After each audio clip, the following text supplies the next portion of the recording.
All right, And we're you're recording. good. We're Okay, recording. so Right. welcome to the New Mind software.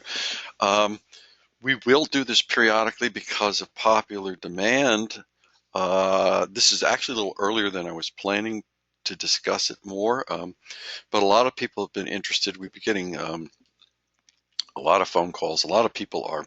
I mean, this stuff has been going out the door fast because, as you can see, it says 12 simple steps. The whole theme of this is simple.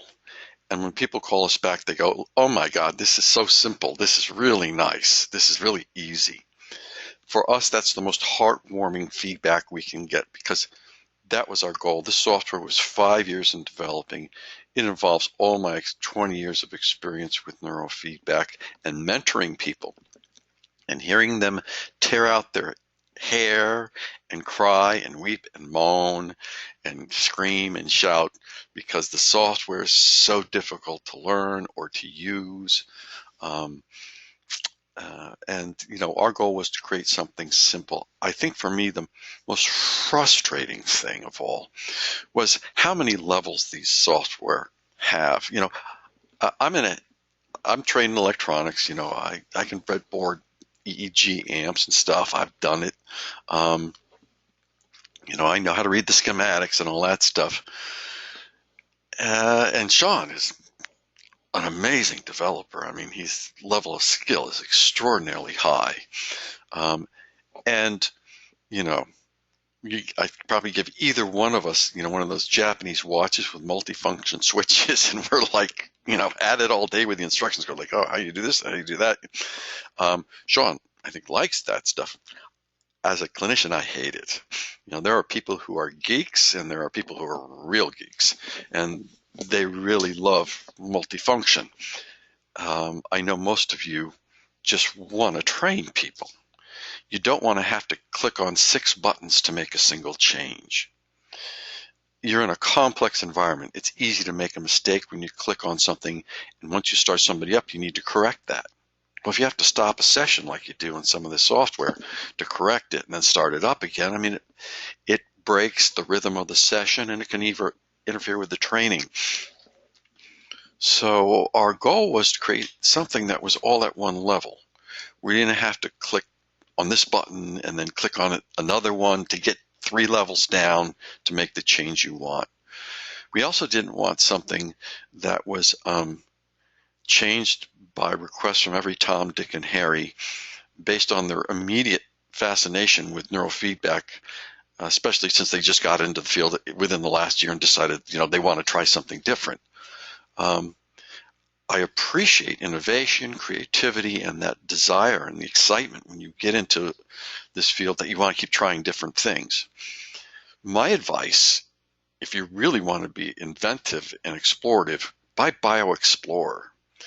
You don't need to know how to code, and you can just go all day long for years writing your own, get as deep into it as you want, your own algorithms, change it, turn it around, experiment with it. I mean, I've used that as an experimental platform and learned a lot from playing with it, but it's really not what your everyday neurofeedback practitioner needs when it comes down to getting the job done. What you want is something that's simple, that's one level, that's basic, um, uh, that's intuitive, and that's grounded in a really solid paradigm. You can go out and get several platforms, training platforms with Z-score. Well, most clinicians really aren't that well trained in statistics. I'm sorry. I taught statistics at the graduate level. I'm aware of what you guys know and don't know. Um, Medical doctors don't study it a lot. The only people who study statistics that much are the behavioral sciences and the physicists and now economists.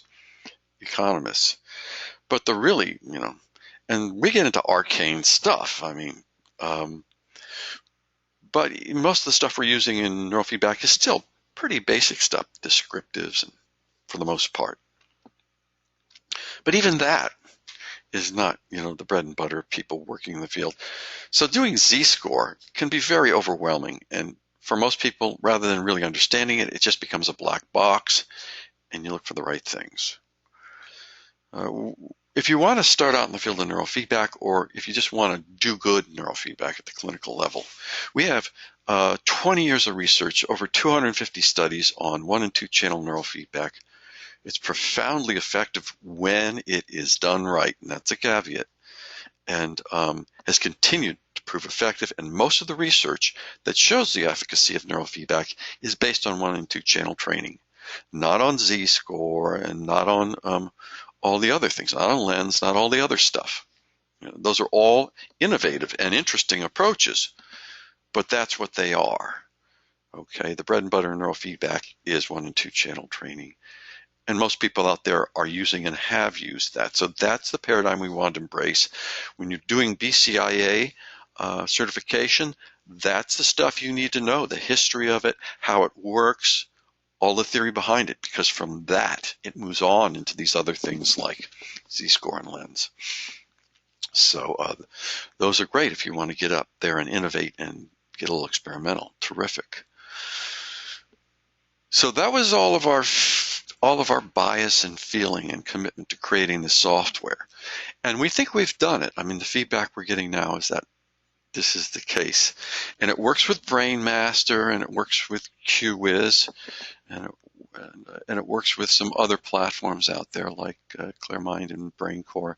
And it works with BrainMaster, works with Discovery and the Atlantises, and that was no mean feat, getting them hooked up to those guys. And in the process, we tested all the amplifiers, and I'm here to say that not all amplifiers are built equal. We discovered the hard way. And not all software interfaces with all those amplifiers. You buy BioExplorer and you interface it with some of the other amplifiers, you're not always getting what you think you're getting. So it is a buyer beware, but how would you know? I mean, you're not trained. You don't have signal processors and scopes to do this stuff.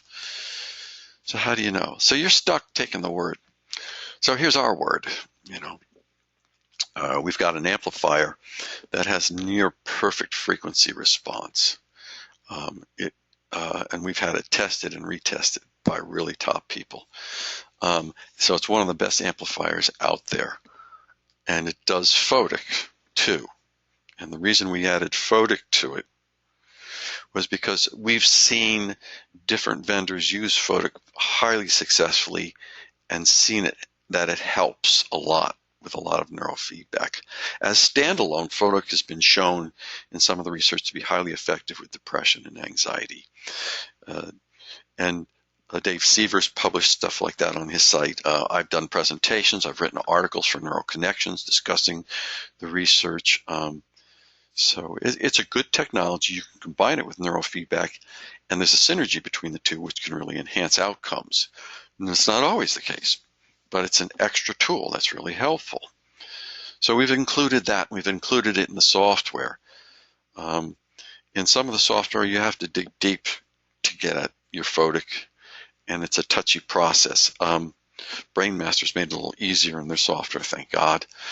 For ours, it's ultra easy, and we're going to continue to develop it because we've got 10 years of research clinically with photic, and we really understand it. We're going to continue to develop that platform, so our software will be taking off with that in the future more and more, and the software will also be moving more and more into meditation designs based on the research. So I think it's a good, solid platform. It's not expensive, and it's going to be going in different directions than the others.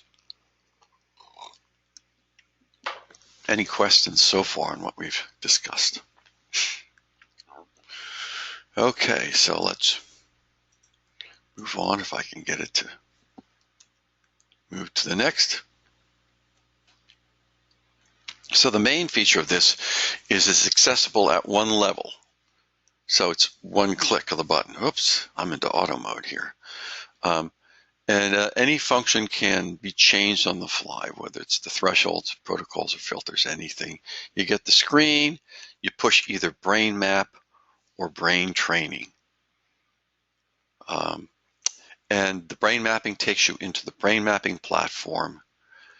and we'll talk about that in a minute, which is very simple, and it's got auto artifacting in it. It artifacts while it maps, and it tells you your connection level. And the brain, or you click on brain training and you do your training session. So there's our setup page, and we'll have Rob bring some up and show you some stuff in a short bit. I'll go back to that page. I've got the auto change on it. So you just name a file under Enter File Folder Name. We're interfacing it with the map system, so you can access the file folder name through the map system, and this data will be recorded. Any of the training sessions will be recorded up on the map system. You can select the client folder if you already have it, or if it's up on the map system. And over here on the right, you can see you don't have to drill down to any levels. Right there are your filters. It says theta, beta, channel 1, theta, low beta, channel 2. So channel 2 and channel 1, left and right channel, are right there. And you can quickly add a filter by clicking on the Add Filter button. You can add 3 or 4 filters on each side, and then you can set the range either for the defaults by the names here, drop down here, or you can customize the range right here. Then you click on whether you want it to be an inhibit or an enhancement. And then your percent reinforcement, and I think the default here is usually about 75%. So you don't have to think, oh, my inhibit's 30 and my enhancement's 75. It's intuitive. It's 75, whether it's enhancement or inhibit. And that's the way all the research was originally done. Unfortunately, some of the designers were engineers and didn't read the research and made up their own versions, which is confusing if you're taking the web course or reading the research and then you go into one of those designs. So we stayed consistent with the research and the web course.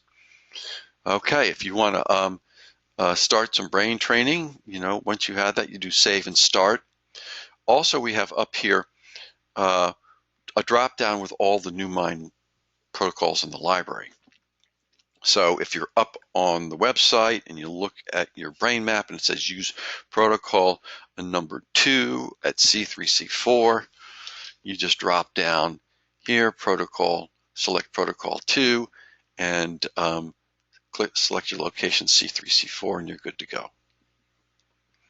So that's when you click the save and start. It's all at one level. Anybody have questions on that?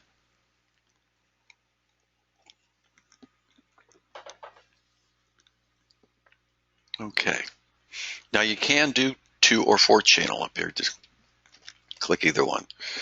So you click your save and start button. Okay, this is going to change and I'll pull it back in a second.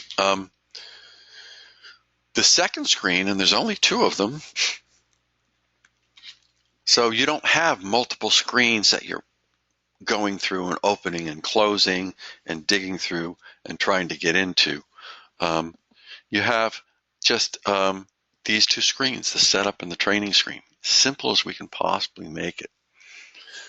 You just click on this start button, and it just starts training automatically and has auto thresholding. Like most of the other training screens out there, we have the raw EEG up here so that you can see whether you're having a problem with your EEG, whether there's noise in it, or if something's going wrong, or if there's some unusual activity. Up at the top, we have entrainment. That's a drop-down menu. You just drop it down. We'll show you that a little more later. And then you just select the frequency you want to train in each side, left to right hemisphere. And then for the fading, the screen fading, there's a simple button here. Click on that. We'll go over that more later, and you just adjust the level of fade you want. Now, one thing I want to tell you, most of the fade out there today is not true proportional fade. We found that out the hard way. We were shocked, dismayed, and disappointed, let me tell you. We couldn't find any software that did a real fade that was proportional based on the training. What most of the software out there is doing is that it's dichotomous. So when you reach threshold, it either fades on or fades off, and it does it at a constant rate. So what you're really doing is dichotomous training. And here I'd been thinking these programs were set up proportional. It wasn't until we drilled down deep we found it wasn't. So Sean spent long hours and working hard, came up with a way, and we had to kind of design this ourselves and test it out to produce truly proportional training. So depending on how well you're doing, how much above threshold you're training, that screen will get darker or lighter, and it does it in real time. And we think we're seeing better training responses from it and better outcomes. And we should technically, because the research suggests, what small research we have, is that proportional training is better than dichotomous training. So you have a true screen fade, easy to adjust, and then you also have auto fading. So if you're one of those people and you like to use auto fading where it gets softer and louder, you can use that there too, which is independently. And then we have screen settings. Then that's for people who want to get into even more esoteric stuff. You never have to look at that if you don't want.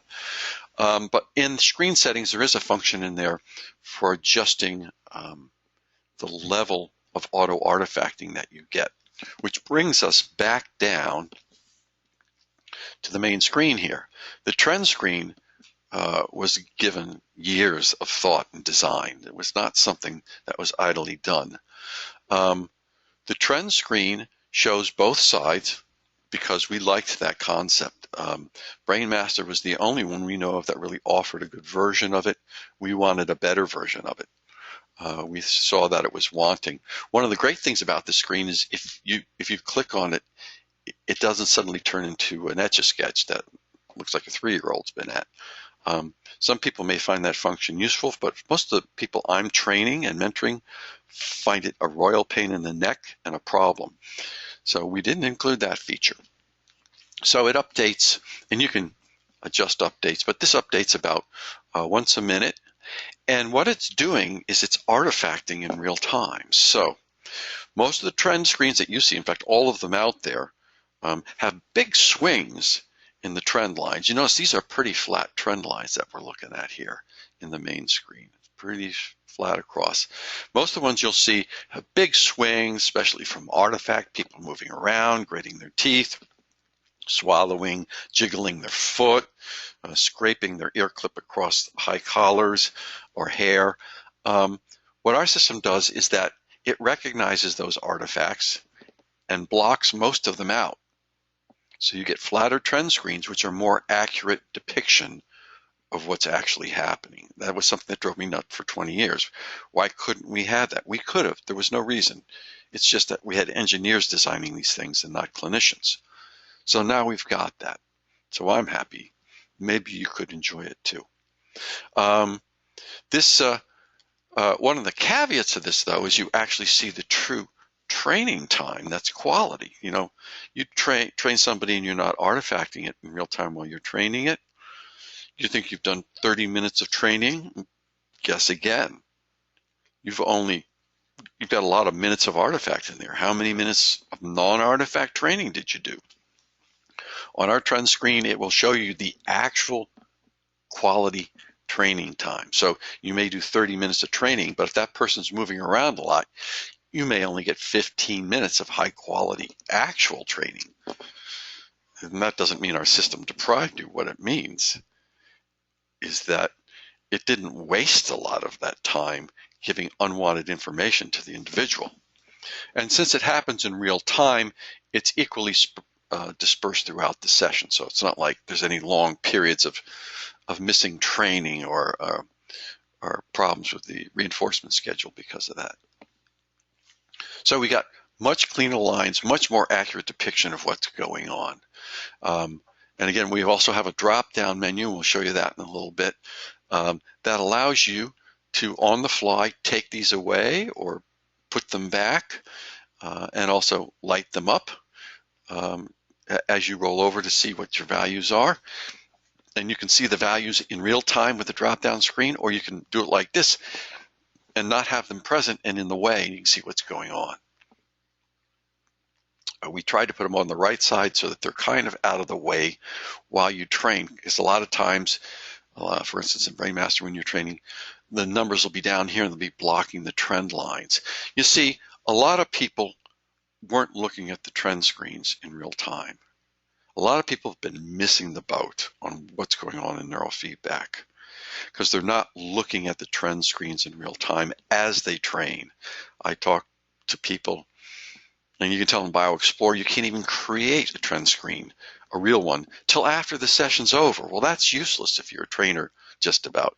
You need to see it when it's happening. All the action that's going on in that session, what the person's doing, feeling, emotional changes, symmetry, concentration are all reflected in the trend screen relationships.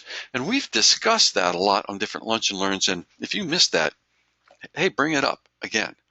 It's worth going over again and again. And it is the thing, it is the one thing that opens up a really profound understanding of neurofeedback for most of the people I mentor. When I show them that, they go like, oh my God, I see what's going on finally. You can see milestones. You can see when somebody's done training at a location. You can see when they are, when they're getting sleepy. You can tell when it's time to change the protocol. All of that is in the trend screen and what it's doing. So we built a trend screen that made it so you could easily see that. And it just makes life so much easier.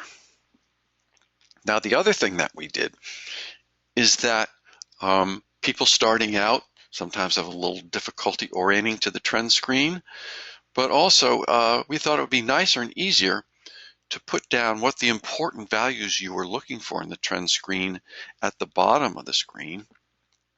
So at a glance, you could see whether they were moving in the right direction or not. So we have beta asymmetry, which looks at beta in the left hemisphere versus the right hemisphere. And, you want more beta in the left than the right. Ideally, a lot of times all you can get is equivalence, but for people with disorders, that's good. Same thing with alpha. You want more alpha in the right hemisphere than the left, but equivalence is getting close enough. A lot of times when you get the two numbers close together, it's time to move on because they often can't balance out when other sections of the brain are not balanced out too, and that's called compensation. So here we have the numbers, and they change colors as you train, and as you get into a better zone, they go from red to green. You can see whether you're getting in the right zone or not. You can see the actual values here. We also have activation. Now that term activation is similar to beta to theta ratio, but it's based upon activation, MRI activation, the concept. Why? Because what you're really looking for is kind of what Jordanova, I think is the correct Russian pronunciation, called brain rate. And they published an interesting article on that, which we like to show people, and talking about the fact that the slow to fast wave ratio is a measure of cortical inhibitory control, of cortical health, and the ability of the cortex to integrate with the subcortical regions, to integrate with them and to work with them effectively. And that's important. In MRI, it's called activation. When you go to focus on reading, you activate the angular gyrus, which is between T5 and P3. So if that area is activating properly, it's healthy, it's working well. How do you tell that with EEG? Well, from what we call the co-registration studies, looking at the relationship between EEG and blood flow and glucose consumption. In recent times, they've actually come up with algorithms and formulas for correlating the two. And roughly what that comes down to is the delta and theta to beta ratio. And I'm talking about the whole beta ratio. Look at delta to theta to beta, roughly speaking, and we have an algorithm for it. You're looking at activation. How active is that area of the brain? And that's important. It's more accurate than beta to theta ratio, which we've put in the map site because of popular demand, but if the populace was actually reading literature, they would know that's a very poor measure and not really accurate when it comes to determining attention deficit. And attention deficit, if you're reading literature, is actually a really poor label and a wastebasket diagnosis. But we talk about that all the time on the Lunch and Learn, so I won't get into that. So we thought it's better to know what activation is. You can look at the beta-theta ratio by just doing the drop-down and looking at the values, but right there, it's giving you a proxy measure of what you would see if you were doing MRI, live MRI.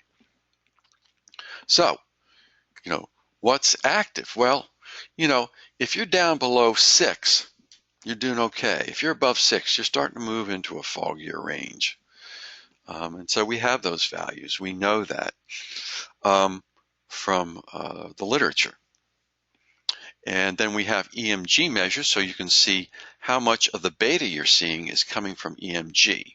You should know that if your beta is getting up into the 9 and 10 microvolt range, that you've got quite a bit of EMG, and you can go over here and look at the EMG and see, how bad is that? How high is that? And so that's looking at the frequencies above 30 hertz that are registering muscle tension, and they're subharmonics of the muscle tension band. So, and you can click on this and get the good old-fashioned spectral display. We'll show you that later if you're into that. We also have measures, we'll show that in a bit, where you can actually look at the trend of beta to theta and the trend. So you can watch the trends of beta to theta and alpha, which is very valuable. Some of the vendors are just using that. They're not even using a trend screen because the trends, if you're getting good trends in your beta asymmetry and alpha asymmetry in your activation, if you're just watching those trends alone, you can see the person getting healthier and better every session. And that's, we'll get to that. Now, back over on the sides, we have your standard bar graphs, right? For whatever frequencies you're training. It says up here what they are. So it's laid out nicely, the names, and there's your thresholds and the values of the thresholds, the voltage values moving up and down. Easy to see. Down here, you can flick back and forth between auto and manual. So you can click on them and adjust these in manual up and down any way you want. Or you can click on auto and they'll self-adjust. And of course, here's your thresholds right down here. Your target threshold and your actual threshold. Okay? Which is really the most intelligent way to do it. And we have to give credit to the people who came up with those ideas, Tom Kalura, as being a really useful metric and way to watch auto thresholding. Other systems have it, but it's a really important one to have right out there so you can see what your goal is and what your actual achievement is. Okay. Any questions on any of what I covered? This is just a broad overview of the screen.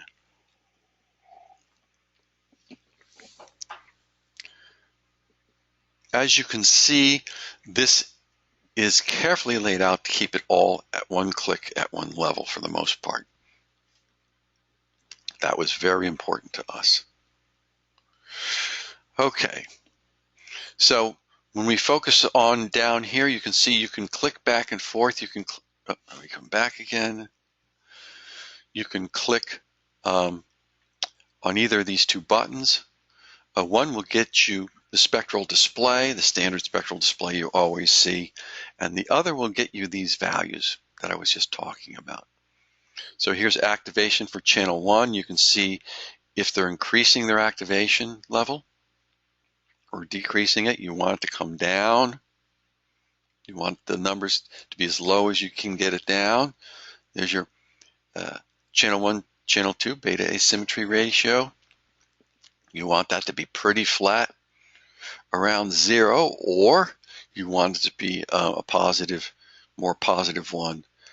And alpha asymmetry, same thing, the exact opposite for channel 1, channel 2, and then we have channel 2 activation over here. So all of those are there. We have artifact lights which light up. If you have artifact, it's very sensitive on the system. We're still evaluating how sensitive we want it to be. Um, so as we update this, you'll notice that we're constantly working with it to optimize it. Nice thing about this system is you don't get stuck in that situation when you get the software of, oh, there was an update and you're 4 updates behind, and that's why it's not working with your latest Windows version of Windows. Once you download the software, it's like Windows. It automatically updates. Now it'll show up a little box. It'll say new version available, and you click on it, and it will just automatically update quickly, and you have the latest version. So we're always, like the brain map, we're always adding stuff, we're changing stuff, we're learning, not a static process. And you'll see that. In fact, we've got some changes coming up on the brain map, on the pre-post map section, which are very interesting, exciting as we learn more about the meaning of all of these things. We'll be talking about that on upcoming Lunch and Learns. So there's our lower level. Now here's the trend screen when you click on one of the buttons. Oh, get back there. We're going to get into Z monitoring yet. You can see right here our little check boxes. You click on those if you want these to appear or disappear. There's the channel numbers 1 and 2. There's delta, delta, delta. We tried, one of the things we did, because we got frustrated with, like in BrainMaster, you have identical colors for both sides, which is very confusing. And then on BioExplorer and some of the other systems, the colors are so different, you don't know what you got. It gets so confusing. So we tried to keep the colors fairly consistent, close together, and keep them, we've got similar colors for alpha and theta and delta and beta. And these are slightly older colors here. We've updated them to make them even more similar. So you can look at a glance, say, oh, that's the alpha group, that's channel 1, channel 2, without having to do the pull-down menu. But if you want, you can train with the pull-down menu just sitting there, and you can watch the values, or you can click on it and make it disappear if you want to look at the trend screen closer. So I think that's nice. You can make those numbers on the chart go away or come back. So that is something that's marked as grand averages when you're watching the actual trend screen. And I'll also note you can see in this diagram the numbers and the identification of the bandwidth is over on the left side. You can shift a little function on that screen. So in the beginning, the numbers are over on the right side, so they're not going over your trend screen. And then as the trend screen moves forward, you can switch it over to the left. So again, the numbers aren't blocking what's happening in real time. Yeah, that was Sean's idea to make it switchable. I always just say, keep them out of the way. He said, well, what if you put them on, make it so you could switch it? I said, that's great. So, we go through these things, and we talking to everybody, asking them what they think. We're really open to ideas. We're willing to develop the system, but we don't want to make it too complicated or get stuck in that thing where it's got all these layers because everybody wants a little something unique. Again, if you really want to experiment broadly and really get into the esoterics of this stuff, BrainMaster has Event Wizard, and you've got BioExplorer, and you can geek out completely. But most of us don't want that. We just want something simple to use for training that's reliable. And that's who this is for. Now, John, bring that back, said to me, wouldn't it be a great idea? He's the one who named Neuro at Night, by the way.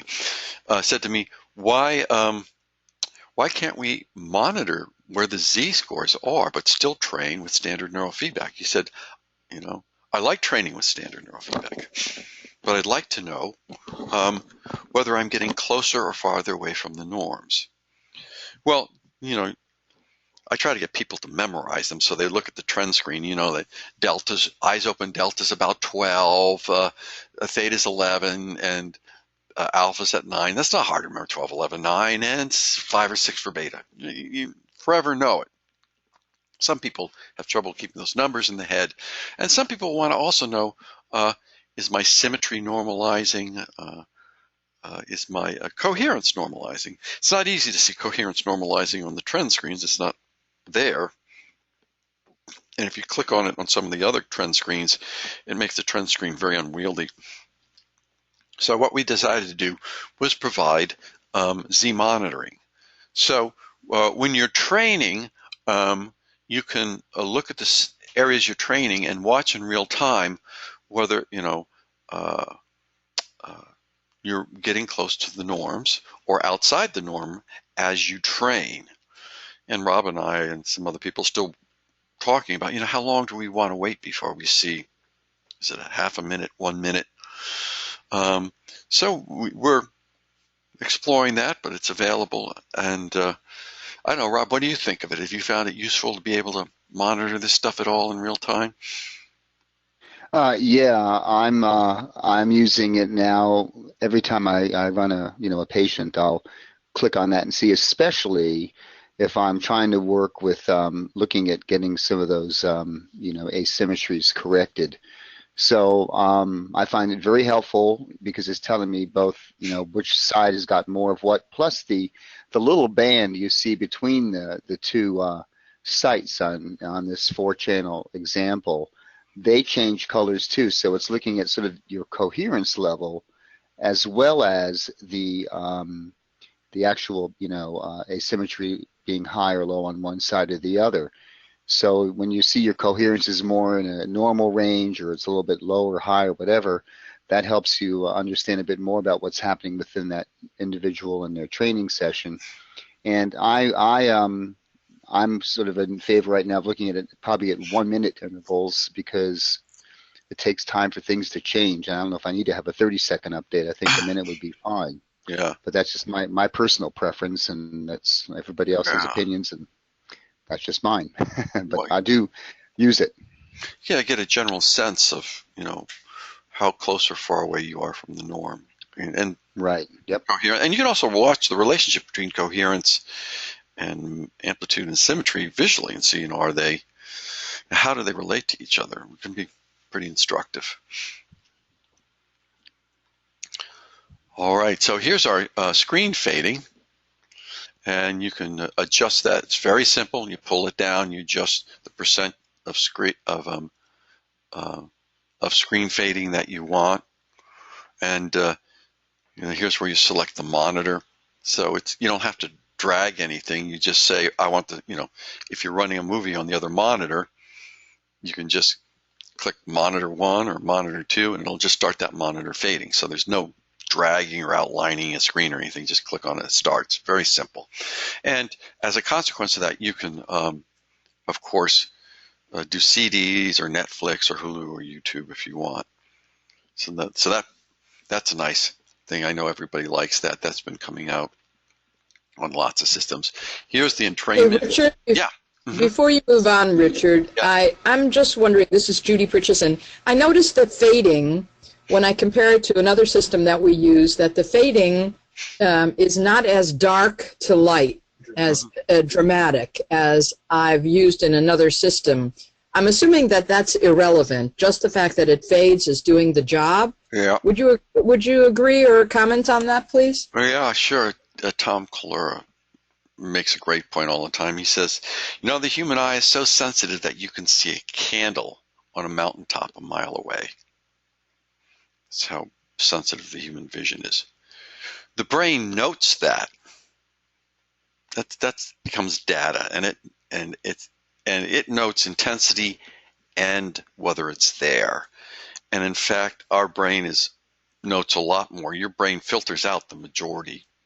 The majority of the information coming in, you're getting a minuscule amount. I mean, a minuscule amount of what your sensory input's taking in. And your brain is managing it. You aren't. Your brain is. Conscious. That 3 million-year-old biocomputer, it's managing it all for you automatically. It's on autopilot. And you're just, you're just up there driving the car. In fact, you're not even driving the car. You just think you are. So, yeah, no, fade. And people who don't really know a lot about neurophysics and the perceptual system and haven't studied it at the graduate level, they make simple assumptions. People tend to do that, and that seem right, but aren't necessarily. And intensity of fade can be valuable, like intensity of audio, but having total on off or really dark is not only not important, it's annoying to a lot of the clients. We have a decade of successful training from hundreds of clinics showing that you don't need dark fade. This is not a guess. We have the data, so it's not important. Just need a decent fade. Rob? Here, Richard, can I make a point on that also? Sure.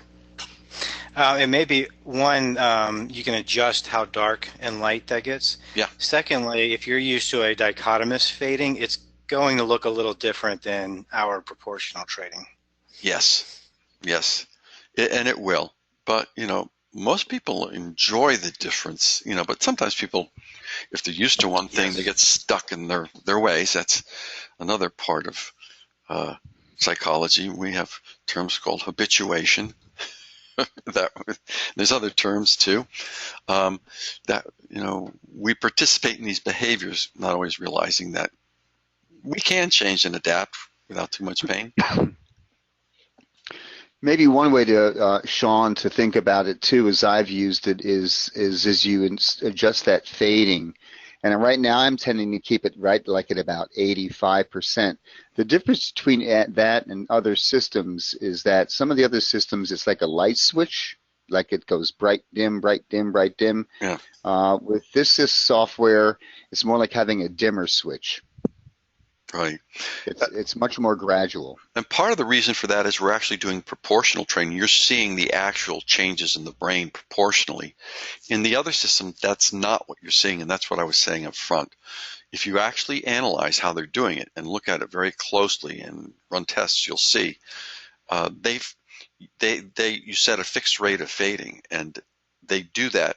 They go bright or dark every time you're above or below threshold. It just happens. It's not based on how far above or below threshold you are. So ours is going to look different. It's not the standard dichotomous fading. It's true proportional fading. Yeah, ergo my dimmer switch analogy. It's a much better analogy. It's more subtle. It's gradual, but it could be subtle versus that sharp contrast of off on. Yep. Yeah. Okay, and here's the photic. Very simple, very intuitive. You can set the left side. Oh, come back, photic. You can set the left side or the right side. So you just drop down the menu. Left side 14. We're not seeing that, Richard. Can you see it yet? There we go. There now it is. Okay, it was just a bit delayed. Good. Yeah, Go ahead. Thanks for the cue, Rob. You just click the button, it drops down, and you just click, I want left side. You just adjust it with the plus and minus, or right side, and it tells you left side means right hemisphere, right side means left hemisphere. You have to keep that in mind. And then you can adjust it up and down any way you want. Down the road, we'll be introducing some presets in there, but right now, we're just using the basic. As I said, this part of the platform is going to be ramped up and become much more sophisticated, as you'll see. It's going to be a whole new dimension of the training down the road. But we'll wait till we install it to tell you about it. In the meantime, it's a whole new dimension for some people to explore, and you don't have to use it. Neurofeedback works quite well on its own. This is just a nice little quick added dimension to assist. Okay.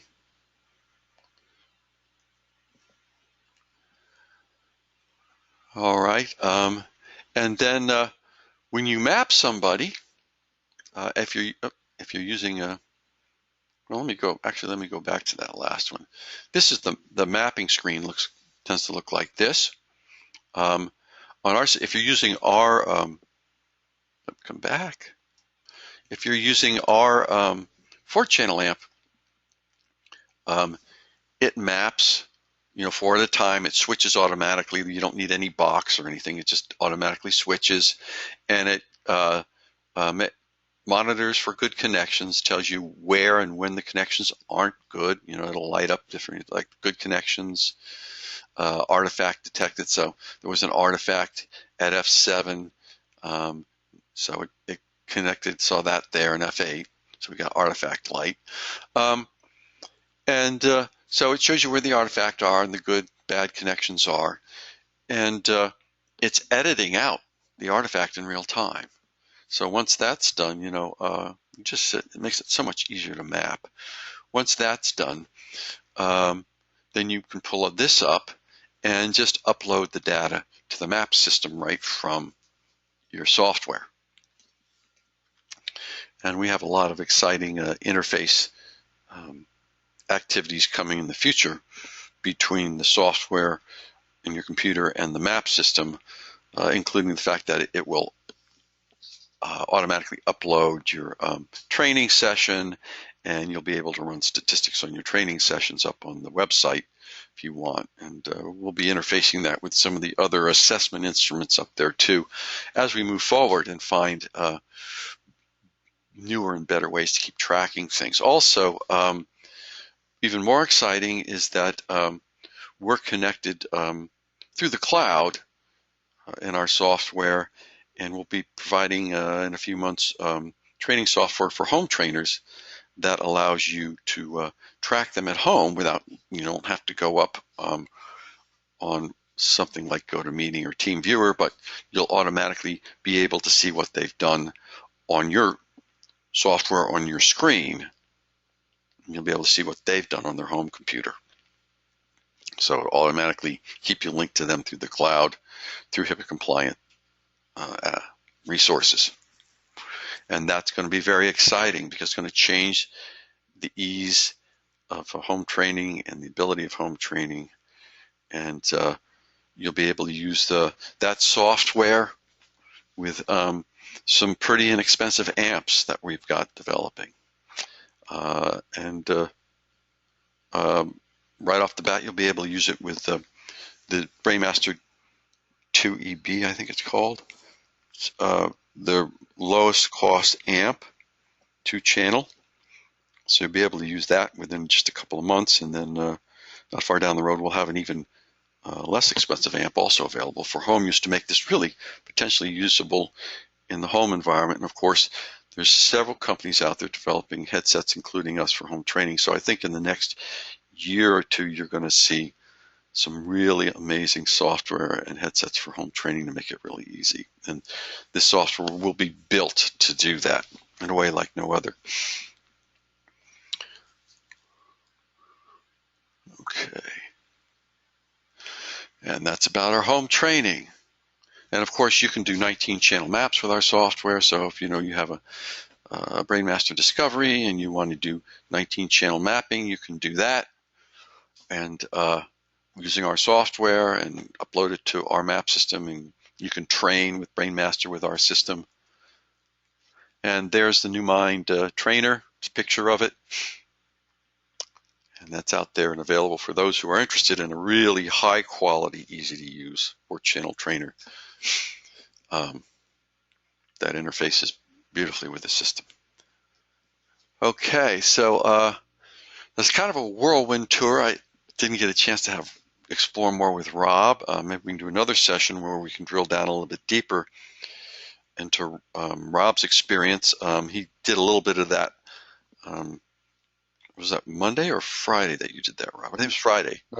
Yeah, I think last Friday, right. Friday, you went over it, and we'll do some more of that where we show different clients on it and how the software really helps us understand what's going on in training, and even talk about our paradigm and how standard neurofeedback works.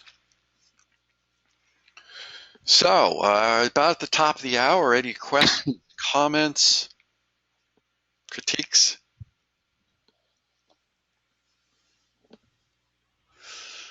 Quiet, sounds like. Richard, the one addition I'd love to make would be one more checkbox on the training, where we could turn all the results on and off on the standard readout of the brainwaves. Instead of turning, one by one, turning them on and off. Oh, if there was one check, you can click where you could turn them all. Uncheck all the boxes. Yeah, that would be very neat. I thought we had that, or we were talking about if we don't have it, but that's Sean's here. I don't know. Sean, are you still with us? Because I found when you move back and forth between the training and the standard, it's not a lot of work exactly, but to have one checkbox that turns it all off or turns it all on would be great. Okay. Hey, Sean, we can't hear you. Let me see if I can get Sean. He's talking. I can hear him in the other room, but let me make sure that he's on. Well, I see his name. Hang on. But he may have stepped away. Okay, I unmuted you, Sean. There you go. Somehow you got yeah, so I was just confirming. So basically like a select all, deselect all option. Right. Yep, that's doable. I think that's actually been suggested, so that's a couple of people already asking. Okay, well, we can do that. See, unlike other people, we can make those changes, within a short period of time, a lot of times, depending on what it is, within a couple of weeks or a month, when the next version comes out, whatever, we can do it for the next version. So that's, and we expect to be that fluid and dynamic in the future of developing all of these interfaces. Thank you, Brian, for your recommendation. Appreciate it.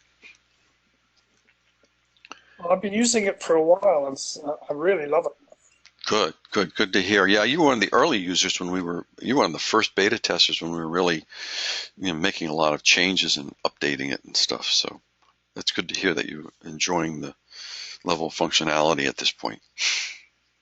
Yeah. Yeah, so we've got most of the users are reporting back really solid stuff, and at this point, very few bugs. The beta test, I think, is pretty well completed. The bugs are gone, I think. Good. All right. Well, it sounds like everybody's satisfied with what we've presented so far. If you have any other questions, feel free to email us, or if you want us to go over anything more in particular, or want to discuss any of the theoretical sides of what we're doing and why we're doing it. I'm happy to talk about that, bring up the literature, discuss the theories behind it. We have a NewMind handbook coming out soon, which goes over the entire paradigm of NewMind, why we do what we do. It's about 250 pages long. It covers all aspects of neurofeedback as it applies to our system. Why do we have the system set up? Like, what's the theory behind it? Why do we do 2-channel training so much? Can you do 4th-channel? How do we do alpha theta? Why? We go into all the details. It's deeply cited with brain maps and everything. And hopefully it'll really help people understand our whole approach and perspective and why it's evolved the way it has through our system of dealing with all these hundreds of different clinics and mentoring and getting feedback from them and adapting the system as we learn what's working and not.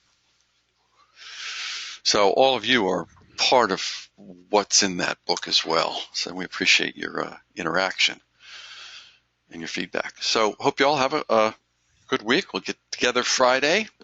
Anything coming up Friday, Rob? There's no particular topic yet, but you never know what'll happen. People send in ideas and suggestions or send in some maps, and we'll go from there. All right, terrific. Well, thanks, everybody. I hope you have a great week. Lots of clients and lots of success, and we'll talk to you on Friday. Thanks, everybody. Bye-bye.